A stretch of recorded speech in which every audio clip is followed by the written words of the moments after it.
As a youngster आप देखोगे वो कैसे थे, इन्होंने क्रिकेट शुरू की और फिर आगे कैसे गए। इतनी क्रिकेट की समझ भी नहीं थी 92 के वर्ल्ड कप में। ये रन आउट अब क्यों हो जाते हैं? रन आउट में 2 साल से तो कम हो रहा हूँ, तो बट ये बताएं कि आपकी सबसे फेवरेट शॉट कौन सी? हुक शॉट और पुल शॉट खेलने में बहुत मज़ा आता है। 32 आउट भी किए हैं, 32। इंटरनेशनल में मेरी फर्स्ट विकेट लारा है।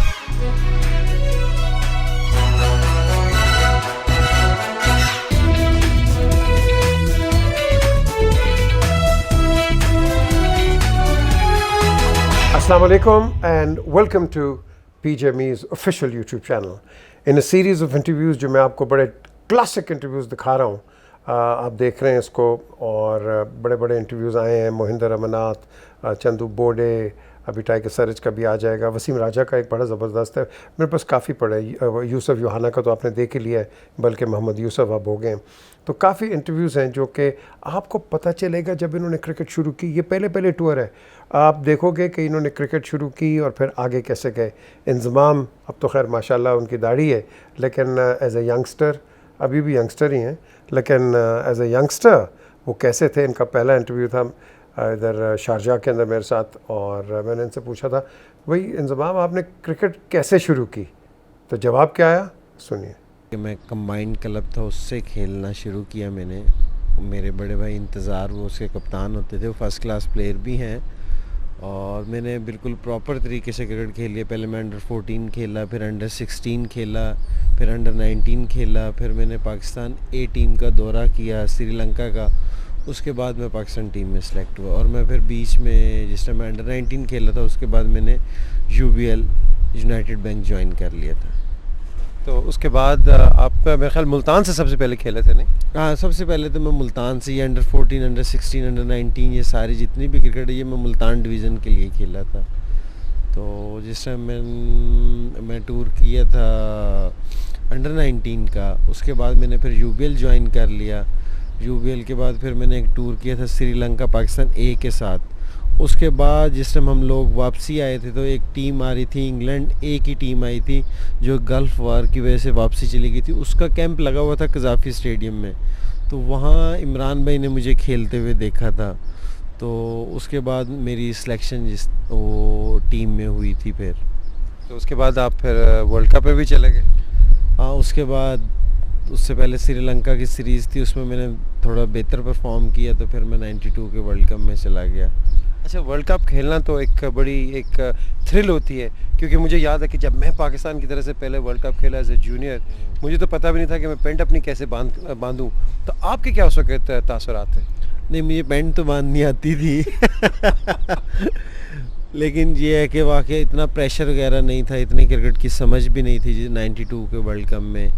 तो ये था कि बिल्कुल जिस तरह वर्ल्ड कप के सेमीफाइनल फाइनल खेल रहे थे, कोई इतना प्रेशर नहीं था ख़ास कि आप पे खेल रहे हैं, क्योंकि ज़ाहिरी बात है कि सीनियर प्लेयर नहीं थे, आप पे इतनी रिस्पॉन्सिबिलिटी नहीं थी जितनी दूसरे प्लेयर्स पे थी। तो इसलिए वो सेमीफाइनल फाइनल की जो उनसी इनिंग्स थी, वो इसलिए बिल्कुल मैं फ्री होके खेल रहा था, जो मेरी बिल्कुल नेचुरल गेम थी उस तरह। तो नेचुरल गेम, या आप हमेशा जब भी खेलते हैं आप अपनी नेचुरल गेम खेलते हैं? नहीं, मेरा अब ये है कि मैं सीनियर प्लेयर हूँ टीम का, तो मुझे सम टाइम टीम को भी देखना पड़ता है कि किस तरह की पोजीशन है टीम की, उस तरह खेलना पड़ता है। अब तो बड़े कम मौके आते हैं कि जी मैं बिल्कुल ही फ्री होकर खेल रहा हूँ। तो मेरे ख्याल में असल क्रिकेट भी यही है कि जी आपको टीम को मद्देनज़र रख के खेलना चाहिए। आपका कोई रिकॉर्ड बनाने का कोई है इम्कान इस इंटरनेशनल क्रिकेट में? नहीं, मेरी कोशिश तो ये है कि जी मैं सारे इंटरनेशनल रिकॉर्ड तोड़ दूँ, तो आई विश तो लेकिन ये है कि अभी मेरी कोशिश ये है कि जिस तरह वनडे में है कि मेरा एम है कि मैं 12-13 हज़ार स्कोर करूं वनडे क्रिकेट में, और ये है कि 8-9 हज़ार रन मुझे टेस्ट क्रिकेट में मेरा एम है कि मैं करूं। तो होपफुली कि मैं इन चीज़ों को अचीव कर लूँगा। ये अचीव तो आप डेफिनेटली करेंगे, क्योंकि टैलेंट तो है, लेकिन ये रन आउट अब क्यों हो जाते हैं? रन आउट में 2 साल से तो कम हो रहा हूँ बड़ा तो रन आउट, असल में रन आउट में जिस तरह लोगों का ख्याल है कि जी कोई प्लेयर भाग नहीं सकता, ये नहीं कर सकता, ये मेरे ख्याल में नहीं है, ये मिसअंडरस्टैंडिंग है।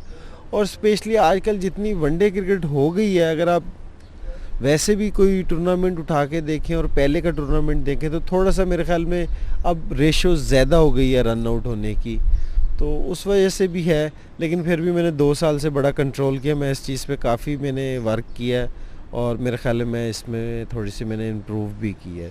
क्योंकि मेनली आप जब रन आउट होते हैं तो क्रिकेट में ये होता है कि अगर नया बैट्समैन जिसके साथ अंडरस्टैंडिंग ना हो तो नॉर्मली इन्हीं कंडीशंस में होती है। ये है कि शुरू में जिस तरह असल में मैं शुरू के जो उनसे 3-4 साल थे उसमें बहुत ज़्यादा रन आउट हो गया, तो क्योंकि मुझे बिल्कुल आइडिया नहीं था जो उनसे प्लेयर्स के साथ खेलने का, तो उसमें मैं 15-16 दफ़ा रन आउट हो गया। तो उसकी वजह से ये है कि मुझे मुश्किल हो गई, मेरे पे एक चीज़ का प्रेशर आ जाता है ना, तो वो मेरे पे आ गया। और मेरे ख्याल में अगर मैं 25-30 दफ़ा रन आउट हुआ हूँ तो अगर आप दूसरे प्लेयर्स का भी देखें तो 20-20, 22-22 दफ़ा सारे प्लेयर ही रन आउट हुए हुए हैं। लेकिन शुरू में ये है कि मैं थोड़ा ज़्यादा रन आउट हो गया, तो उसकी वजह से थोड़ा सा मेरे पे प्रेशर भी आ गया था इससे। सारे अब यही समझते हैं कि बस रन आउट ही इंतजाम होंगे, वैसे नहीं आउट होंगे। हाँ, मेरे ख्याल में दूसरी टीम भी यही प्लानिंग करती है कि इसको वैसे छोड़ो, रन आउट की ट्राइयाँ करें। ये तो सही है। अच्छा ये बताएं कि आपकी सबसे फेवरेट शॉट कौन सी? मुझे हुक शॉट और पुल शॉट खेलने में बहुत मज़ा आता है। मैं कोशिश ये करता हूँ कि मुझे शुरू में बैटिंग के अपने शुरू में जाके ये वाले अगर मुझे बॉल मिल जाए तो मैं बहुत जल्दी सेट हो जाता हूँ। अगर मैं शुरू में ये वाले जाके शॉट मार दूँ तो मेरे ख्याल में मुझे टाइम मिल जाता है कि आपको बॉल अगर बॉलर आगे फेंके तो मेरे ख्याल में आपको थोड़ा टाइम मिलता है, अगर बॉलर पीछे फेंक रहा हो तो मैं जल्दी सेट हो जाता हूँ और मेरे लिए इजी है थोड़ा, क्योंकि वो विकेट का बाउंस पता चल जाती है। विकेट का बाउंस पता चल जाती है कि बॉल आपसे 10-12 फुट पीछे गिरती है, तो आपको इतना टाइम मिल जाता है कि आप अपने आप को एडजस्ट कर लें। ये तो सही बात है। अच्छा उसके अलावा आपको शॉट्स के अलावा कोई बॉलिंग का भी शौक है? बॉलिंग का मुझे शौक है। मेरे ख्याल में बहुत कम लोगों को पता होगा, पाकिस्तान के फर्स्ट क्लास के सीज़न में मैंने 32 आउट भी किए हैं, 32। तो और वैसे इंटरनेशनल में मेरी फर्स्ट विकेट लारा है, तो लेकिन वैसे कोई मैंने इतना बॉलिंग का मुझे शौक़ नहीं है, क्योंकि फर्स्ट क्लास क्रिकेट में तो मैं बॉलिंग करता था, इंटरनेशनल क्रिकेट में आके मैंने बिल्कुल बॉलिंग नहीं की, तो कोई अब इतना शौक़ भी नहीं रहा मुझे। लेकिन निज़ाम अब आजकल की स्पेशली वनडे क्रिकेट है उसमें तो बॉलिंग एक नेसेसिटी हो गई है बैट्समैन के लिए। हाँ, ये है कि आपको एज बहुत है कि जिस तरह सारे जितने भी, मेरा मतलब है कि आपको टीम के लिए आप बहुत ज़्यादा यूज़फुल हो सकते हैं कि अगर आप है ना वनडे में है, आप प्योरली बैट्समैन है और साथ 3-4 ओवर आप है ना अगर कप्तान को फेंक के दे देते हैं इस तरह, तो बड़े यूज़फुल है कि अगर 2-3 प्लेयर इस तरह टीम में हों तो कप्तान के पास चॉइस होती है कि जी वो एक बैट्समैन ज़्यादा खिला ले, एक ऑलराउंडर वैसे दूसरा डाल ले। तो अब यह है कि अब बहुत मुश्किल है कि मैं 10-11 साल बाद एकदम से बॉलर बन जाऊँ, मेरे लिए मुश्किल है। ये तो सही है। अब आपकी तो वैसे भी लाइफ चेंज हो गई है, अब आपकी एक फैमिली में एक एडिशन भी हो गई है। हाँ जी बिल्कुल, अब मुझे ज़्यादा टाइम अपनी फैमिली को भी देना पड़ता है। पिछले दिनों में 2 महीने पहले मेरा बेटा भी हुआ है, तो अच्छा है सारी चीज़ें। इसके बाद से मुझे थोड़ा शादी के बाद से ये है कि मेरी क्रिकेट ज़्यादा अच्छी है कि मैं अपनी क्रिकेट को ज़्यादा वक्त दे रहा हूँ, या मैं सिर्फ घर होता हूँ या फिर मैं सिर्फ ग्राउंड में। तो शादी तो नेचुरली एक इंसान को वैसे ही स्टेबल बना देती है। हाँ जी, उससे फ़र्क पड़ा, बिल्कुल जी, लाइफ स्टेबल होती है अगर आप करना चाहें तो। तो मुझे डेफिनेटली फ़र्क पड़ा है। ये तो सही बात का है। अच्छा आपने अपने बेटे को भी इंशाल्लाह जब ये बड़ा होगा तो आप इसको क्या क्रिकेटर बनाएंगे, क्या करेंगे? नहीं, ज़रूरी नहीं है कि अब क्रिकेटर का बेटा क्रिकेटर ही बने। तो अगर उसका रुझान इस तरफ हुआ कि अगर वो क्रिकेट की तरफ, कि अगर उसमें टैलेंट हुआ और उसे शौक़ हुआ तो ज़रूर खेले, लेकिन मेरी तरफ से कोई वो नहीं है कि जिसने लाजमी क्रिकेटर ही बनना है। ये तो ठीक बात आपने कही। लेकिन जब आप यंगस्टर थे तो नेचुरली आपको भी गाइड किया होगा किसी ने? हाँ, मैंने आपसे बताया था कि मेरे बड़े भाई थे इंतज़ार, उन्होंने इनके अलावा मुझे ना शुरू में यूबीएल से बड़ी सपोर्ट मिली कि जितने हमारे ये पुराने प्लेयर थे, हारून रशीद हैं, एहतशामुद्दीन हैं जो आजकल सेलेक्टर भी हैं, ये हैं, एक इसाक पाटेल हैं, वो टेस्ट क्रिकेटर तो नहीं है, लेकिन उन्होंने शुरू में मेरी बड़ी हेल्प की। तो और इंटरनेशनल क्रिकेट में जिस टाइम मैं आया तो उस टाइम मेरी वकार ने बड़ी हेल्प की थी, इमरान भाई ने बहुत हेल्प की मेरी, मुश्ताक ने मेरी हेल्प की, क्योंकि एक तो ये मेरे डिवीज़न के भी थे और ये मेरे साथ भी खेले हुए थे, लेकिन ये मेरे से पहले पाकिस्तान खेले थे। इन लोगों ने मेरी बड़ी हेल्प की। इमरान की तो जो ओपिनियन है आपके मुतालिक, वो मैंने कई कमेंट्रीज़ में भी सुना है, वो तो बहुत हाई रिगार्ड रखते हैं आपका। ये शुक्रिया इमरान भाई का, थैंक यू कि वो मेरे मुतालिक इतना करते हैं। जितना वो कहते हैं उतना मैं अपना प्रूव नहीं कर सका, लेकिन मैं कोशिश कर रहा हूँ कि मैं जिस तरह की लोग मेरे से तवक्को करते हैं मैं उस पर पूरा उतरूँ। वो पिछले 4-5 साल से मुझे नी की इंजरी इतनी थी कि मैं इतना अच्छा परफॉर्म नहीं कर सका, क्योंकि मैं 100% फिट ही नहीं होता था खेल के लिए। तो लेकिन यह कि अब मेरा नी बेहतर है और अब बेसिकली आपने अपनी फ़िटनेस पे भी अभी काफ़ी ज़ोर लगा दिया। हाँ, मैंने अपनी फ़िटनेस पे बहुत ध्यान दिया है, तो जिसकी वजह से डेफ़िनेटली मुझे फ़र्क पड़ेगा। और इंशाल्लाह ये है कि जो उनसे मेरी परफॉर्मेंस है उसमें इंशाल्लाह एक ज़बरदस्त चेंज आएगा। अच्छा, परफॉर्मेंस की बात की, अभी इन्हीं दिनों एक बड़ा ज़बरदस्त ये कोका कोला का जो कंपटीशन हुआ, फाइनल हुआ, वो आप जीते। वो कैसा था कि साउथ अफ्रीका को बीट करना, क्योंकि वो हमेशा पाकिस्तान को हराता ही आ रहा था, कुछ 14 मैचेस हराए थे। हाँ बिल्कुल, ये था कि हमें बहुत ज़्यादा हमारी ये कोशिश थी कि जी साउथ अफ्रीका को हम हराएं, क्योंकि किसी भी टीम से हार जाना कोई ऐसी बात नहीं, लेकिन मुसलसल 14 मैच हार जाना तो ये हमारे लिए बड़ा मुश्किल हो गया था कि जी इस चीज़ को हम ब्रेक करें कि। और यह कि हमारे लड़कों ने, हम स्पेशली कोका कोला कप का भी पहला मैच हम हार गए थे कि एक टाइम हम विनिंग स्टैंड पे थे और वहाँ से हमने मैच हारा। तो हमारी सारे लड़कों की मिल के, मेरा मतलब है कि ये बड़ी ज़बरदस्त किस्म की टीम एफर्ट थी। दोनों गेमों में आपने देखा होगा कि सारे लड़कों ने बिल्कुल मेहनत की, जान लगाई। तो सारे लड़कों का यही था कि जी हमने इस दफ़ा साउथ अफ्रीका को लाजमी हराना है। तो असल में साउथ अफ्रीका की वनडे की टीम बड़ी ज़बरदस्त है, बैलेंस टीम है, बड़े प्रोफेशनल प्लेयर्स हैं, तो उसकी वजह से हमें काफ़ी मुश्किल हो रही थी। तो अब यह है कि हमारा टीम कम्बिनेशन अच्छा बना हुआ है और यह है कि जो उनसे नए लड़के आए हैं स्पेशली, उन्होंने बड़ा अच्छा परफॉर्म किया है। तो इंशाल्लाह ये है कि आगे भी जो उनसे रिज़ल्ट हैं अच्छे ही आएंगे। जब हम नए लड़कों की बात की, अब आपके ख़्याल में ये जो नए आए हैं, इमरान नज़ीर और शुएब मलिक, यूनुस खान, ये कैसे लड़के हैं? बड़े अच्छे हैं, ये सारे बड़े मेहनती लड़के हैं और इनमें टैलेंट भी है। स्पेशली जिस बंदे के पास टैलेंट के साथ वो हार्ड वर्कर हो, मेहनती हो, तो मेरे ख़्याल में उसको बहुत ऊपर जाना चाहिए। मेरे ख़्याल में जिस तरह के ये हैं, अगर ये इसी तरह ही चलते रहे तो मेरे ख़्याल में ये सारे ग्रेट प्लेयर्स होंगे। क्योंकि मैंने जो कंटेम्प्रेरी क्रिकेट देखी है, आपके अलावा इमरान नज़ीर, मैंने किसी और को इतनी ज़ोर की हिट मारते हुए नहीं देखा। हाँ नहीं, हिट ज़ोर से मारना भी अच्छी चीज़ है, लेकिन ये है कि जिस तरह यूसुफ खेलता है, यूसुफ बड़ा ज़बरदस्त प्लेयर है कि टाइमिंग है। यूनुस में भी है कि ये टाइम करते हैं अच्छा, तो अच्छी चीज़ है कि इमरान नज़ीर में डेफिनेटली ये क्वालिटी है कि वो ज़रा ज़ोर से हिट मारते हैं। अच्छी चीज़ है, वनडे क्रिकेट में उनको बड़ी हेल्प मिलती है इस चीज़ से। लेकिन यही है कि ये सारे लोग जिस तरह अब ये सीख रहे हैं और मेहनत कर रहे हैं, अगर ये इनकी इम्प्रूवमेंट इसी तरह ही रही तो मेरे ख़्याल में ये 1-2 साल में ना, ये मेरे ख़्याल में वर्ल्ड में मेरे ख़्याल में ग्रेट प्लेयर्स में इनका शुमार, वर्ल्ड के बेहतरीन प्लेयर्स में इनका शुमार होना शुरू हो जाएगा। अच्छा, जब आप बैटिंग करते हैं तो आपको ऐसा कोई बॉलर है जो आपको कोई तंग करता हो? नहीं, बॉलर्स तो असल में काफ़ी सारे तंग करते हैं। असल में विकेट पे डिपेंड करता है कि जी विकेट किस तरीके की है, कि अगर टर्निंग ट्रैक है बहुत ज़्यादा तो ज़ाहिरी बात है कि स्पिनर आपको थोड़ा सा तंग करेंगे, और अगर स्विमिंग विकेट है, तेज़ विकेट है, तो फास्ट बॉलर आपके लिए मुश्किल पैदा करेंगे। तो वो तो विकेट पे डिपेंड करता है। लेकिन वैसे कुछ बॉलर हैं जिस तरह कोर्टनी वॉश है, मैकग्राथ है, ये ऐसे बॉलर हैं कि ये सारी विकेटों पे थोड़ा बहुत आपको तंग करते रहते हैं। तो ये मेरे ख्याल में अच्छे बॉलर, या शेन वॉर्न है जिस तरह बॉलर। लेकिन जो मैकग्रॉ है उसको मैंने देखा है कि वो जनरली पाकिस्तान टीम को वो एक टैबू बना हुआ है सारों के लिए।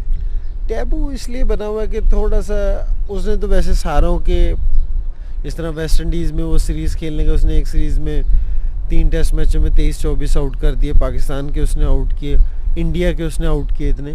असल में उनकी लाइन बड़ी ज़बरदस्त है, मैकग्रा की नहीं, स्पेशली ऑस्ट्रेलियन सारे बॉलर्स की, कि लाइन बड़ी ज़बरदस्त है।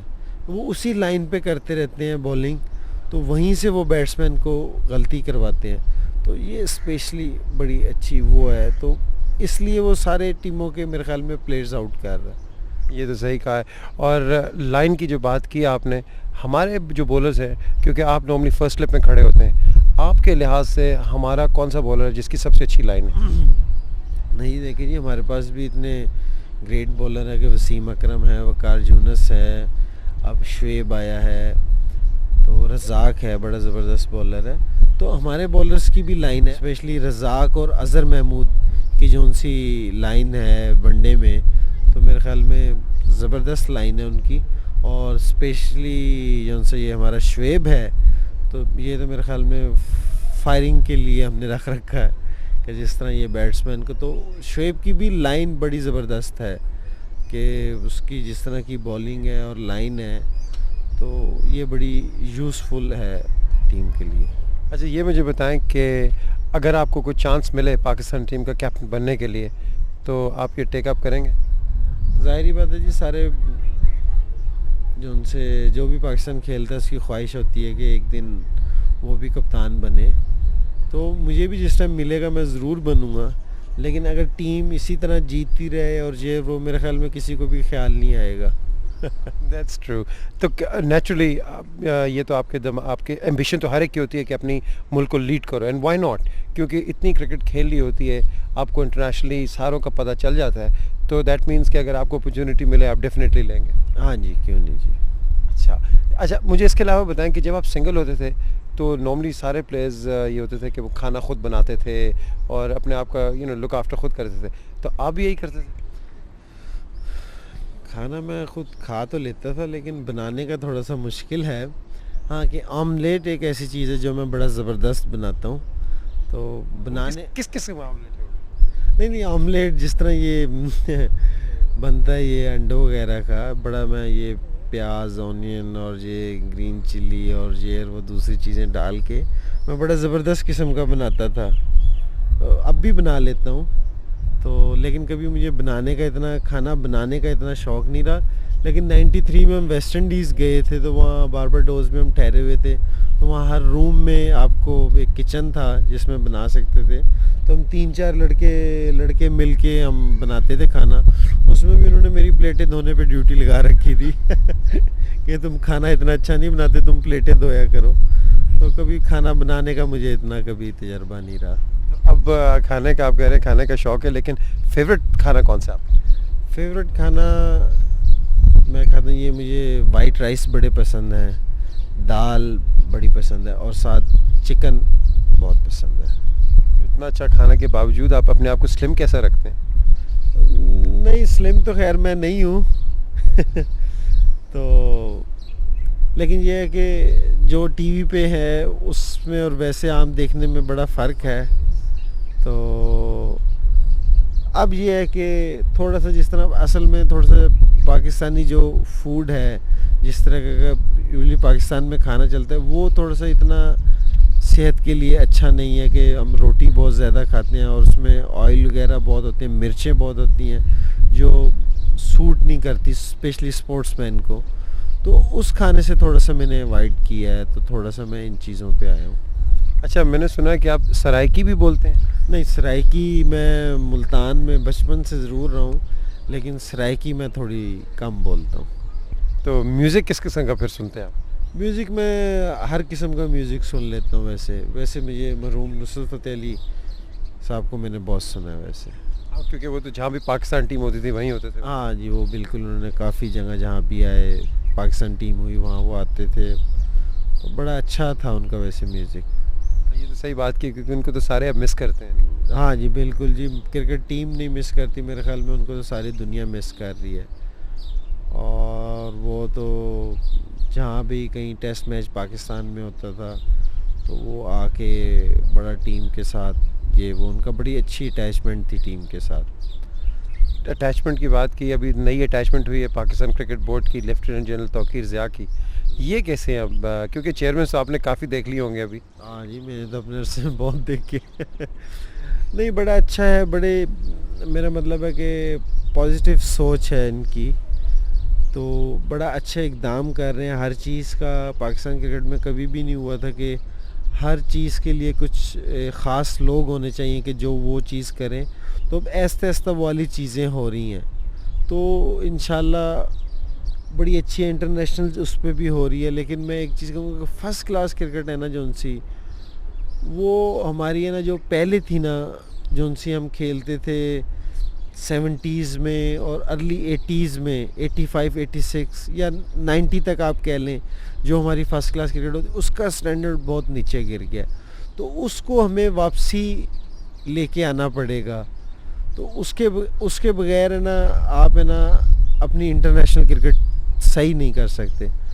तो अब वो उन पे भी काम कर रहे हैं, तो मेरा ख़्याल में ज़्यादा काम उस चीज़ पे होना चाहिए, क्योंकि जितने भी आपके प्लेयर्स हैं टीम में आएंगे आपकी फ़र्स्ट क्लास क्रिकेट से आएंगे। अगर वहाँ आपकी अच्छी क्रिकेट होगी तो डेफिनेटली आपकी इंटरनेशनल क्रिकेट है जो सी वो ऑटोमेटिकली अच्छी हो जाएगी। तो वो इस पे भी काम कर रहे हैं कि जावेद भाई को उन्होंने लगा रखा था कि वो जो सा डोमेस्टिक क्रिकेट का स्ट्रक्चर बनाएं, तो वो उस पर बना रहे थे।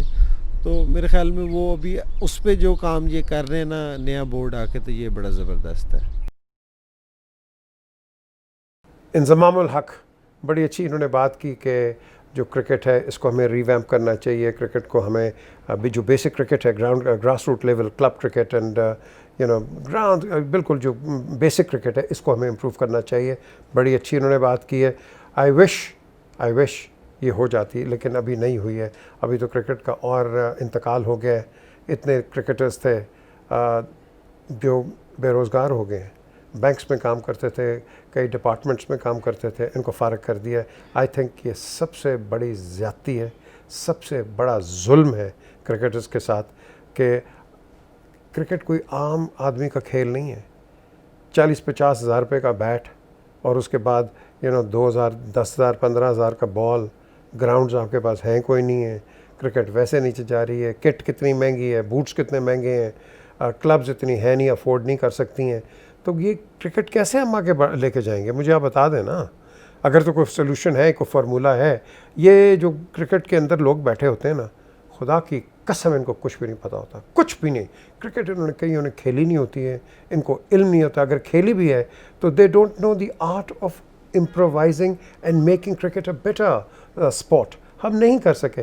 वो हिंदुस्तान को देखो, वो IPL ले गया, पता नहीं क्या क्या। अब शुक्र है वो PSL, वो एक मेरा कज़न है, वो वही लेके आया। उसको मैं बचपन में कहता था यार करना क्रिकेट के लिए। हेड तो बन गया था एक फैसल बैंक का, रिटेल का, कंज्यूमर का, लेकिन उसके बाद इसने ये PSL शुरू कराई। क्रेडिट बाय द वे कोई और ले गया था, Najam Sethi. And at the end of the day जो यहाँ काम करता है उसको आप करने नहीं देते, जो कर देता है उसका क्रेडिट नहीं देते। यार हम क्या लोग हैं, खुदा की कसम।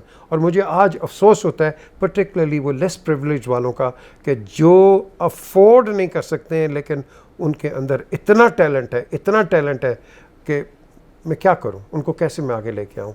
I wish I was in a position to do so. Anyway, subscribe to the channel, and of course at the end of the day look forward to another interview coming your way. Until next time, look after yourself wherever you are, जहाँ हो दुनिया के अंदर, जिस मुल्क में रहते हो, look after their interests. खुदा हाफिज़।